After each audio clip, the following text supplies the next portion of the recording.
win condition. I'm going to go straight in and I'm going to hit them. I'm going to hit them super hard with the barrage. But watch what Blase does here. Watch this. It is so good. Watch this. Effective so far. Eventually, I think Kevster's going to be able to... Ladies and gentlemen, hello and welcome to the channel. I'm Stylosa and we are back with more pro Overwatch. Now, it's been a very long time since we've seen any of the professional teams play. I'm talking about the Tier 1 teams, the Overwatch League teams, because we want to see how these guys are actually playing and what they're doing, and if they've got any mad strats they can show us, and just what's going on. So, let's get stuck into this. So, what we've got here is a really interesting game. So, this is from the Steel Series Invitational. Yeah, Steel Series Invitational is what they called this bad boy. And it was straight up a... 4 teams were invited. It was Boston, Spitfire, Gladiators, and Paris were invited to this competition. And it was to win $10,000. Or, well, I think it was $10,000 prize pool. I don't think the winner got $10,000, but whatever. It's an okay prize pool for top-tier professional Overwatch, but it's good that this is actually a competition that isn't Overwatch League where we can see these teams play. Anyway, there's 2 questions we need to answer in this video. The first one is, are Spitfire bad? And the other one is, are Gladiators good? Now, this is a pre-season game, so you can't really put too much stock into this, but what we can do is we can take a look at this and kind of get a feeling for how these teams will play. And one thing I'm going to say straight away, because I think this is something a lot of people haven't really been paying attention to. Actually, you can't even see that because my webcam's blur it over it even. This here, Spitfire, is basically British Hurricane. So what that means is these guys have got, yes, that's right, they've got teamwork and they've got it in buckets and spades, right? But so should Gladiators as well. Yeah, they got a couple of new players, you know, notable players like Moth, obviously from San Francisco Shock. Double championship winner has come over to Gladiators, probably for a massive paycheck as well, which can't blame him. Totally do that. But yeah, there's teamwork on London, and there should also be teamwork on Gladiators. But the question is, are Gladiators the top tier team everyone's thinking they are? And is Spitfire a bottom tier sort of trash team everyone was expecting them to be? Because it's a budget European squad, which is, yeah. You know, I've been there through the glory years of Spitfire. And now we get to see this new Spitfire, which I've got to be honest, is a Spitfire that when I was doing stuff with Cloud9 and Spitfire, this was always the team I wanted to see, a European team. I would have liked it if there was a number of British players involved in the squad for sure. But yeah, like this is the squad it should always have been, because it's very hard to build a fan base when, you know, your team isn't really representing your region. Although the guys did a really good job in Season 1 and in Season 2, really. It was kind of a bit shaky, but then Season 3, that's where it all went crazy. That's when they had the opportunity to come in and say, you know what? We can go fully European with this squad. Let's do it. But again, they went for the same sort of path, thinking they could replicate what they did in the past. And obviously, it didn't. It blew up in their face. Anyway, let's get stuck into this and let's take a look at what we've got, because you guys have probably noticed what the hell is going on here. Look at this, right? Look where they're holding. I think we might be able to get a decent... Let's just go back here, because a couple of key things actually happen. So, okay, let's pause here, right? Because we can kind of see what's happening. So, you guys can just about see under me, you've got the Reaper, which is Shax, and you've got Kalex hiding out there. Of course, Kalex was a Boston Uprising player before he joined British Hurricane and then moved up into London Spitfire. And then also you've got the Mei that we can see here. So let's take a look at the team comp. You've got a Reaper, you've got a Mei, you've got a Reinhardt, you've got a Diva, you've got a Lucio, and you've got a Baptiste. What does this say? This says, ladies and gentlemen, let me get rid of all of this. This says brawl comp, right? What this means is these guys want to fight you in a ball and they don't want to move. They want you to come to them. It's just going to be a hellish mess. Loads of AoE healing. You've got the Lucio. You've got the Baptiste, obviously, with ridiculously powerful immortality field, as well as all his AoE healing. You've got Reaper, massive close range damage. You've got Mei, pretty much a tank hero. Very difficult to kill. Can wall people off. Just super frustrating. Like, great in brawl comps because you can just freeze people and mess them up. And great ultimate as well for stalling here. And Reinhardt, well, because he swings a big hammer. Yeah. That's their comp. But look at what they did straight away, Gladiators. They're like, you know what? No, we're changing this up. Kevster changes up straight away to the Pharah. This is a pretty good change to counter what we've got here, because Gladiators are basically running what's known as double bubble, although obviously there's variations on it. So it's just because you've got these 2 characters. With these 2 pieces in play, you've got 2 bubbles, right? Yeah, they've got the Ana, they've got Moth on the Mercy, obviously to complement the Pharah, and then they've got the Bird Ring on... Sombra, that's the character's name. Obviously really good for EMP, hacks and all that good stuff. Mainly for EMP though, you see Sombra being used for, because it's literally one of the best ultimates in the game, especially for engaging. But take a look at what happens here. So they're holding In the play game. There we go. They're holding in the choke. Have I muted this? I literally can't hear this. Has this got sound? Okay, whatever. I could probably turn this off for you guys in editing. But yeah, so look at this. They're sitting in the corner. I'm going to just sort of pause it here because I want you guys to sort of focus on... you know what? I'm going to move my camera because it is in a kind of annoying position here at the moment. Maybe I can just do this a few times. There we go. Professional. So over here, you'll notice you've got Kelex and you've got Ripper. Ripper does not move at all. He stays there. The reason for this is he's nice and secure, yeah, but you know what these guys are doing here? They're taking it in turns to make sure the payload does not move. There's always a Spitfire player within touching distance of this payload. The Mei is walling the payload. The Reinhardt is walking out Haddy just to make sure it's controlled. It's very difficult to break this, like super difficult to get in here and make a change and just force Spitfire to do something here. It's cheesy, right, in some respects. Look at this. You can see the whole team is in front of me. They're just standing in this room saying, come on, kill us. It's fine because the longer they last here, the more time they burn off the clock, the less time Gladiators have got to push. Gladiators identified this straight away, went straight for the Farah pick, and then they're just... I mean, look at this. Kevs is just sitting there, railing missiles into there. He doesn't care. You can see the walls in play there. Look at the protection it gives. It's like... What really gets me with this stuff is I don't think this is too difficult to replicate on ladder. Like, if you've got enough people listening in voice comms, you could do this. And I think teams would find it super difficult to break into this. Obviously, things like when EMPs charge, that should hopefully allow you to get in. But it's very difficult for Birdring to charge EMP at this moment in time. You maybe might see people go for, like, Junkrat and just spamming in loads of projectiles. Maybe even, like, a Junkrat Farah might be fairly decent against this. Just spamming and spamming and spamming. Because you've got to get them away from this door so the payload can move. Like, it's really... Look, again, look at the image. You can see they're all just chilling there. I mean, you can even see here. So, there's actually a nice Annonade goes in there and hits... I think it hits the Diva as well, which just walked out the door. But they're trying to come in through this door. Bit of harassment. They're trying to come in through this door. It's super difficult to get into this. And, you know, there's a world where this works, right? And Spitfire just don't ever move out of this area and they're chill. Because as soon as Mei gets her ult online, well, Blase can just chuck the... Very Blase, just throw the mail, and it's like, oh, well, there's another one fight for us, and it's so hard. Decent sleep, though, there on the Diva. But, like, look at this. All Kevster can do is spam rockets in here. We're going to go back, right? Because this is what I was waiting for. Oh, no. So watch his ult charge, right? It's on 63%. Watch how fast this goes up. 71, 86. Like, these damage-boosted rockets are doing loads of damage. 96. And he's thinking, win condition, I'm going to go straight in, and I'm going to hit them. I'm going to hit them super hard with the barrage. But watch what Blase does here. Watch this. It is so good. Watch this.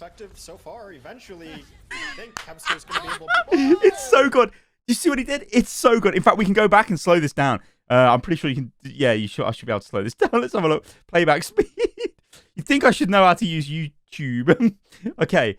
So playback speed is reduced. Watch this. It's so good. Watch this. Watch this. Watch this. Watch this. So barrage is the win condition. He drops down. Look at that. That is just like, it's disgusting. But I'm going to say Blase did that to block the barrage. But he, as we could see from the replay, he actually did it before barrage went in.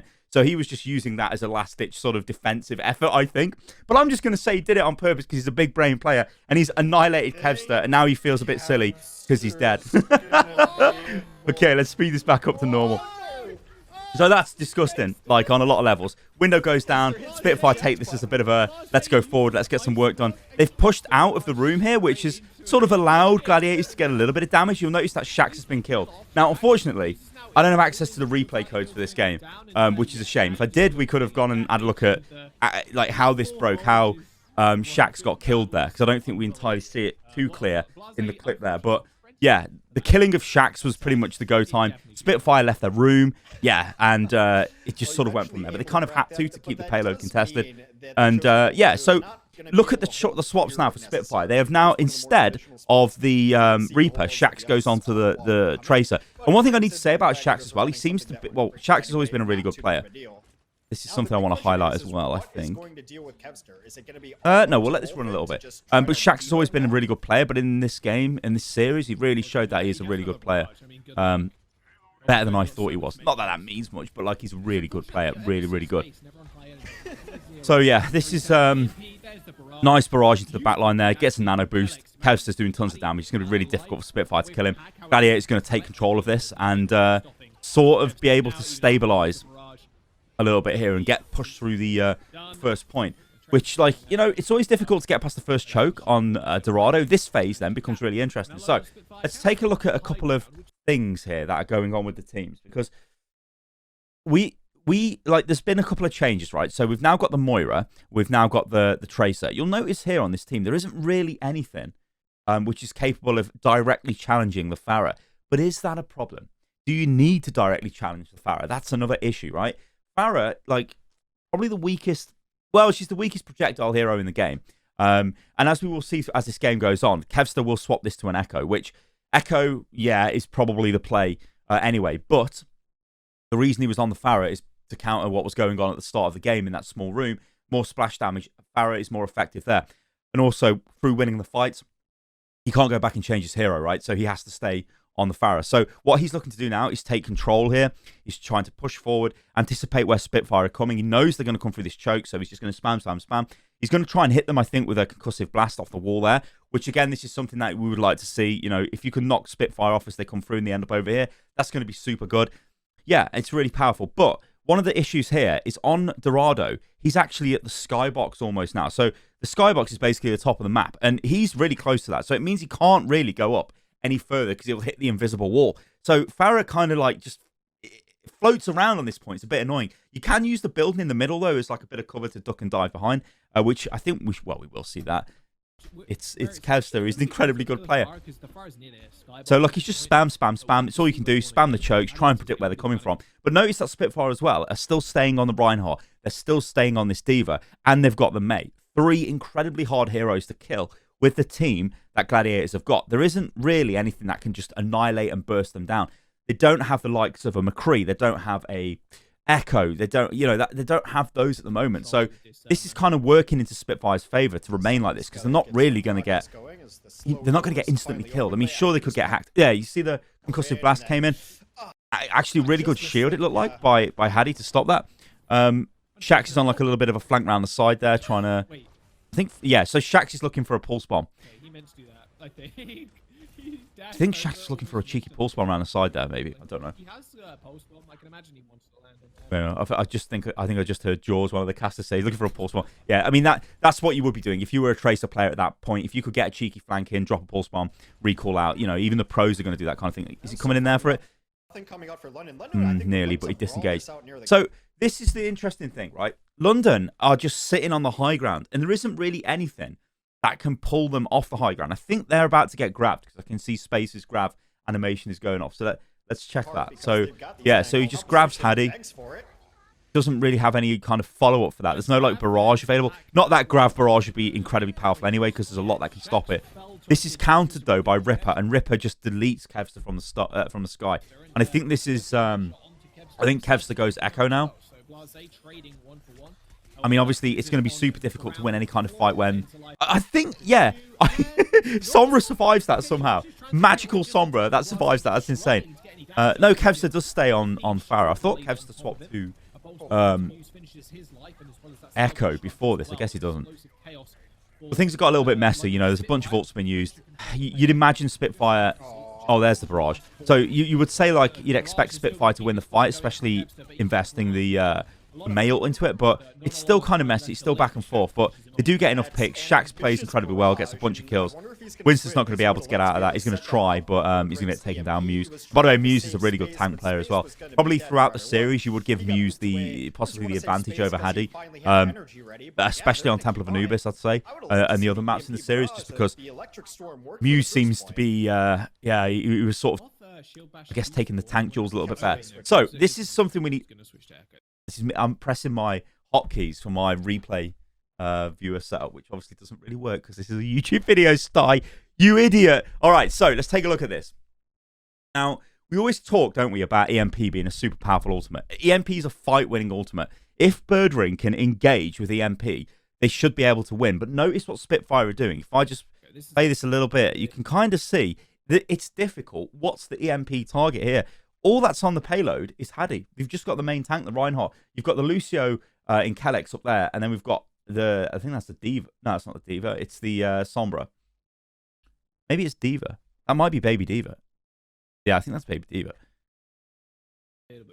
Yeah, it's Baby Diva. So there isn't really a big clump of players to hit. Now they're moving back into that room. He's looking for it. He wants it. Birdring wants this. The observers obviously know it, so they decide to swap off him at a critical moment. Good job. But they know that he's looking for an EMP. Okay, we're back on him. He's in the back line. Like, he wants this EMP. If he lands this EMP, they win the fight. But the longer he takes to commit to the EMP, the more the advantage goes in favor of the Spitfire team because, well, there's no EMP. And also, you can see Kevster now is on the Echo. But Spitfire, like, I think what Spitfire were doing was really respecting the EMP. And they were worried about it, and they've actually regrouped and gone to the high ground, and they can drop down onto the payload and contest it that way. But they're still split, which is the interesting thing. And this is the thing which goes back to Spitfire.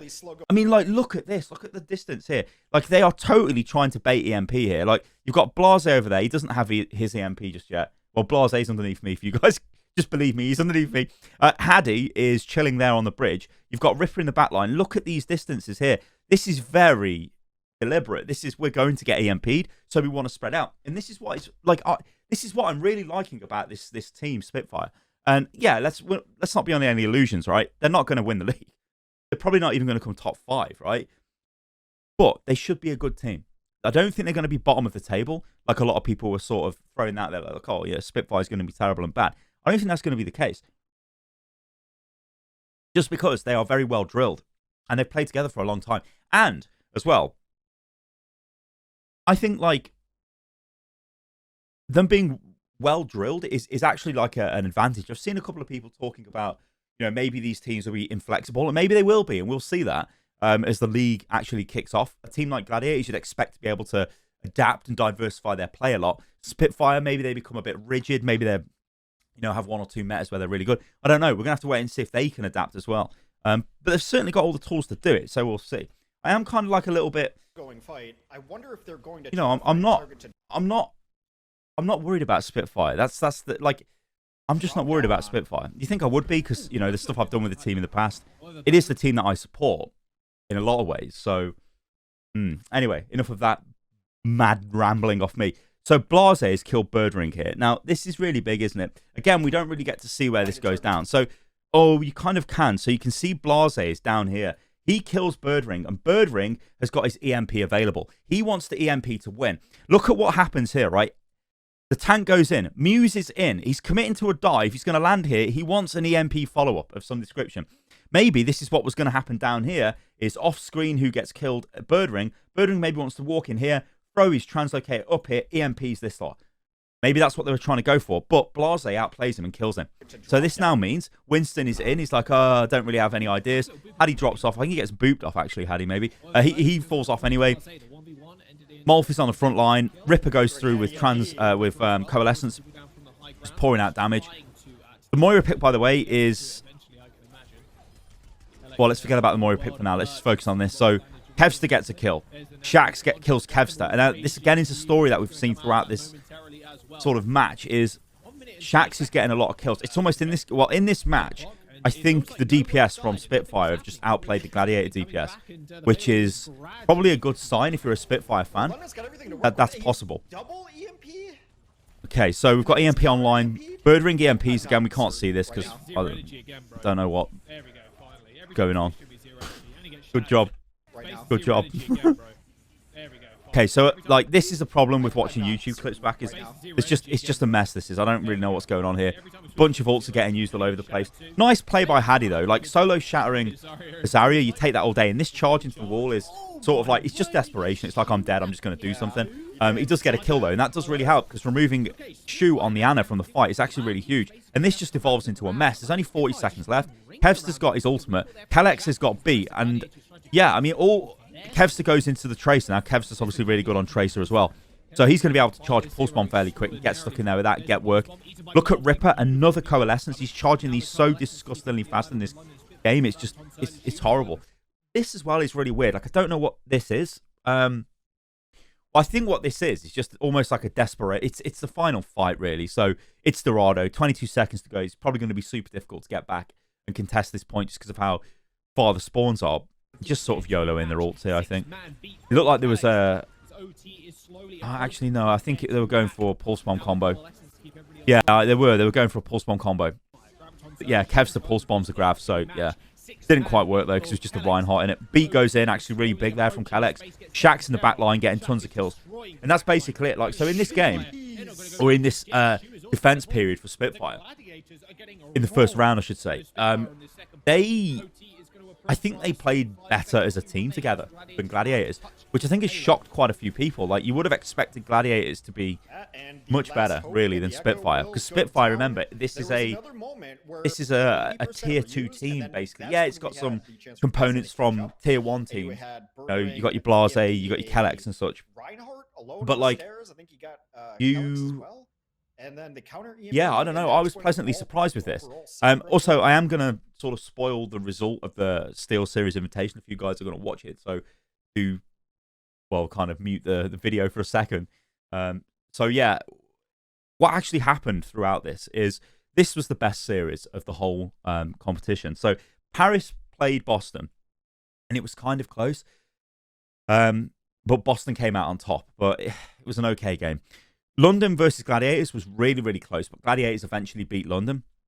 But they pretty much take them all the way to the wire. And then in the final, it was Gladiators versus Boston, and Gladiators absolutely rolled Boston. Now, you can't really put too much stock in this. It's just an early season, pre-season competition. So there's going to be, like, teams are going to be messing about, trying stuff and things like that. And also, synergy is going to build for the April start of the Overwatch League. But this was, it was really interesting, because if you take this competition at face value, Spitfire were the second-ranked team, and I think a lot of people had them as the worst team, or maybe Paris were below them, but Paris and London pretty much the same. But I don't know. They seem to have done okay in this game. All right, so we're going to skip this forward, and we're going to go and take a look at the Spitfire attack phase. Now, there's going to be something which happens here. So this is reading what is going on, reading what the enemy team have got, and adapting to deal with them, which you'd expect to see. Now, I will pause this here, because this is pretty much your standard hold point on Dorado. So all that's going to happen here for Gladiators is they're not obviously going for some cheese comp, and I'm sure Gladiators would say things like, you know, this, whatever Spitfire did in this room here was absolute cheese. That's not going to work. You can play around it. And they did. They destroyed it. They moved forward. But this is more of a traditional hold. So you've got Muse on the high ground. He can dip off and jump away just to contest the payload. Kevster can even come across and help out with that. So yeah, you're pretty safe up there as a Winston. You're not going to get killed at the start of the game. You should be able to disengage. So if you do play Winston on Dorado, do consider starting off there, but don't overstay your welcome. Look at the Spitfire DPS lineup, right? You've got Shaxx and you've got Blase, but what would be a really good pick here would be McCree. So there will be a McCree pick or swap coming in a second. So they come out the gates, they're trying to work out what Gladiators have got, how are they setting up. Mov goes onto the high ground, checks, he sees the Winston, the Echo's up there as well, and this is the swap. So this is a really good swap, because you've now got options against... Basically, what you've done is you've put Shaxx, who is having a really good game, on a hero which counters this and counters this if he gets support from his team. And he's also pretty good against Winston diving in, right? Now, against these three, okay, whatever, you know, that's not the priority. This is the priority, to shut these guys down. And that's what he's going to do. So watch his placement here is really good. His positioning is really good. So he's going to stay with his team. His tanks are giving him, like, so he turns around straight away, tries to get that kill onto the Sombra. But his tanks are going to invest a lot of support, a lot of resources into him. So he's playing with the barrier. He's getting heals pumped into him from everywhere. You've got Molf peeling for him on the D.Va, just making sure he's alive. He doesn't take a bunch of damage, you get wiped out. Because remember, McCree is still the most vulnerable DPS in the game. So Spitfire, again, this would be where it'd be really helpful if the replays were in place. But Spitfire have actually cycled round onto the high ground to take that and move forward. And Gladiators don't really have enough to engage them, because they've still got that Mei, and they've still got that Reinhardt, and they've got that D.Va, and together they're very hard to push into, that is. And especially with your Batiste as well, it's very hard to do anything. So Gladiators are being forced backwards and backwards and backwards, and it's through no fault of their own. They can't really find any, like, avenue of opportunity to engage here. If they get a pick, sure, they can go for it. You can see here from the play, they're just sort of waiting. Payload's getting moved, they're going to try and hold it, going to contest it at that, like, the traditional choke, which is fine. Kevster is spamming away, spamming, taking damage from the McCree. I mean, you will notice as well that in this, there is no mercy. This is the power of Echo compared to Pharah. Pharah needs a mercy. You cannot run a Pharah without a mercy at any high level of Overwatch. Sure, at, like, I don't know, gold and below, you can play Pharah and it'll be fine. But if you have no mercy, you have no healing. Echo, on the other hand, is completely different. Echo's movement is much better. So Echo can get into a position, do damage, and quickly disengage, whereas your Pharah can't really do that, right? So Echo can be healed by Ana, which is totally fine. Of course, these guys are pros, so they've got insane aim. They're just going to be able to hit every shot they need to hit. But look at the damage that he's taking. He's getting super low, but then he's just healed straight back up again. Now, what Spitfire are trying to do here is they're juggling for position because they want to land a wall. If they can land a really good wall, maybe catch the Winston if he's burnt his jump, or, well, just literally catch anyone. That's going to be super strong. Shax, though, pushes forward and gets killed because he got anti-naded. So that was great play by Shu there. The nade comes in, it shuts Shax down. Doesn't matter how much you're going to pump into him healing-wise, he's going to die there. He gets killed by the Winston. Molf actually does peel back and manage to put enough pressure on to the Winston so he gets killed by Blase, which is pretty good. And yeah, this is starting to look pretty decent for Spitfire. And Gladiators are going to need to regroup, but so does Spitfire. So this was almost like a 50-50 fight, but Spitfire should be able to, well, they should be able to reinforce quicker as well. All right, so let's just... I think they disengage. They have to disengage here. Yeah, so Space is just going to walk backwards. There's not too much he can do here. He just doesn't want to die. He wants to try and get as much charge as he can. He's just pushing forward. It's just, you know, it's just don't want to die at this point. He's almost got Grav as well. They do have EMP coming up. Blase with a wall. There we go. So this is really good, right? Again, this is going to be mega hard. I'm going to explain what's happening. It's going to be mega hard to show this because they don't have replay codes. So, basically, Kevster has been walled off. He's used his ultimate and he has been destroyed. So the whole team has wrecked him, killed him. He pops out of his ultimate and then now he's just little Echo trapped behind a wall. It doesn't matter if he can try and fly away. The whole team is there looking at him. They're going to kill him. Literally everything from Spitfire. I mean, you've got the whole team. If you guys can just about make that out there, that's the Immortality drone is down as well. There's no way. There's like no way Spitfire lose anyone here and they're going to get a kill. And this is going to make it a 4v5, which is going to be mega strong. And this is why Mei's so powerful. But Kevster kind of got caught out of position. You see he's dead. So let's watch this again, right? See, it's really weird. Like, maybe Kevster was just caught out of position now. I don't really know what happened there, to be honest. EMP comes in. Pretty decent EMP there. Gets a lot of people, but everyone's already dead. And they weren't really set up to engage there, Gladiators. Well, I say everyone's already dead. I say a number of people were dead on Gladiators, but they weren't really ready to go. It's almost like a desperation EMP from Birdring. Now, the one thing I will say about this kind of applies to Sombra at every level. It's very easy to rag on Sombra players, especially at the pro level, because all they're there to do is land an EMP, basically. They can do a hack, right? Yeah, that's a nice little hack, but basically it's EMP. If they can charge EMP and then unleash the EMP at the right time and hit a bunch of targets and then the team can engage, then they're playing well. You generally don't see them taking 1v1s. You generally don't see them, you know, topping any DPS charts or anything like that. So it's very difficult sometimes for Sombra players. So in this matchup here, you could have changed that Sombra out for a Tracer. You could have changed it out for a McCree. And I'm sure Birdring would have more effective value with those heroes, but maybe he's just practicing on Sombra, you know? So this is what happens with pre-season stuff. You can't really take too much stock in what's going on. But remember, there was money on the line here, so you would think that they would at least try. But I know it was a relatively small prize pool for pro players. I mean, to me and you, it sounds crazy, like $10,000, but yeah, like, you know, there's a lot of members on the team. Yeah, I don't know how to explain that. Whatever. Maybe these guys have just got too much money; they don't care. All right, so this giant unit, and with no damage, the hacks aren't coming in. Seems like Los Angeles is a little bit reluctant to dive into that, which you should be with the McCree. I mean, like, so one of the problems now they've got as a team, Gladiators, is how to pull apart Spitfire. This actually is really nice here. Again, look at how Spitfire are together. This is like one of the things that I really want to stress in this video. I know it sounds stupid to stress it, but they play together as a team. You'd expect this because they're a pro team. But they really do play together as a team. And I think that's their biggest strength. I think Shax is going to be really good this season as well. And probably Blase is going to be, you know, standout players. But they really do play together as a team. And that is really strong. Like, I can't underestimate or understate how powerful that is at any level of Overwatch. But at this level, it definitely is. Because if you can execute stuff together, that's part of the problem solved. So Spitfire are juggling for position, and Gladiators are just trying to work out where they're going, where they're going to come from. They know where they're going to come from. You can see where the Winston's set up. Muse knows they're going to come through there. It's okay for the Reinhardt here to sit on the payload, because there isn't really, again, anything to kill him, and he can get support if he needs it. So Muse comes in. It's a bit of a questionable jump in there, and again, we get a kill.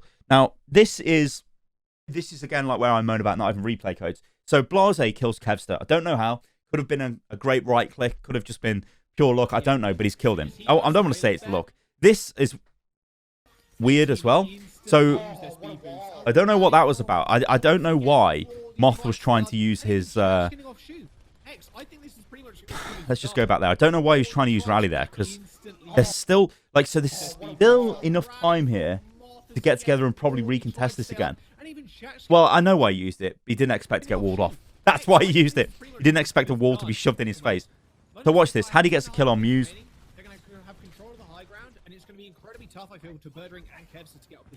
Hang on. Yeah, I was like, what's going on here? How did you go back far enough? Yeah, there we go.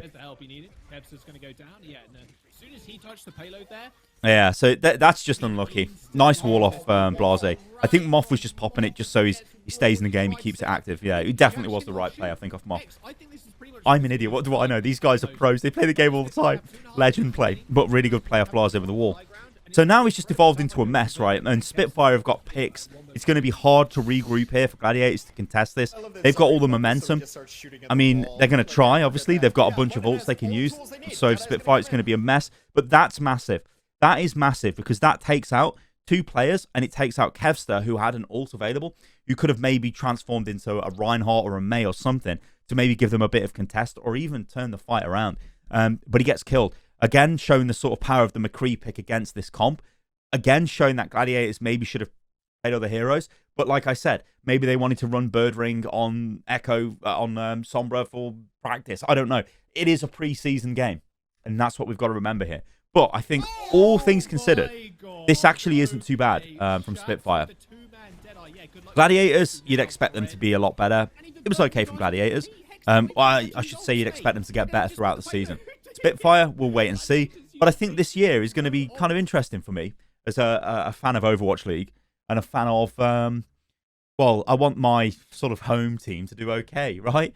So we'll see, because I think it's starting to look more interesting than it was last year, where it was kind of boring. All right, guys, thank you for watching the video. If you did enjoy this, sort of a breakdown of Pro Overwatch, it's been a while since we've done this. And I've got to say, I have been playing a lot of Apex Legends recently. And I've been watching Valorant and CSGO esports. I watched a little bit of Apex esports, but I generally prefer to play Apex than watch the esports. And when you come back to Overwatch, oh my God, it's such a visual assault to try and work out what's going on. But I hope that video was decent. And I'm a bit rusty. I'm going to get back into it. And yeah, when Overwatch League rolls around, hopefully we can do more of this stuff with the fancy replay viewer. That'll be cool. So yeah, let me know what you think about this in the comments below, guys. Let me know what you think about these teams as well. And I will catch you lovely lot on the next one. Oh, and thank you as well to everyone who is a member of the channel. One thing I did say I will do is I will shout you out at the end of every overanalyzed, guess the rank, bronze heroes videos. And I will still do that when I make those videos. But also, I do like responding to people who are members of the channel. If you leave comments on videos, I can actually see when members comment, so I can go straight to your comments. So there's like thousands of comments on the videos, but I can find yours straight away. So if you want me to talk to you, I might say hello to you if you remember. Especially if you spam my stupid face as well. All right, guys, thank you for watching. And I still need a haircut because we're still in lockdown. And I don't think I get out of lockdown until like April in the UK. So it's going to be a long month or so. All right, guys, catch you on the next one. Toodaloo.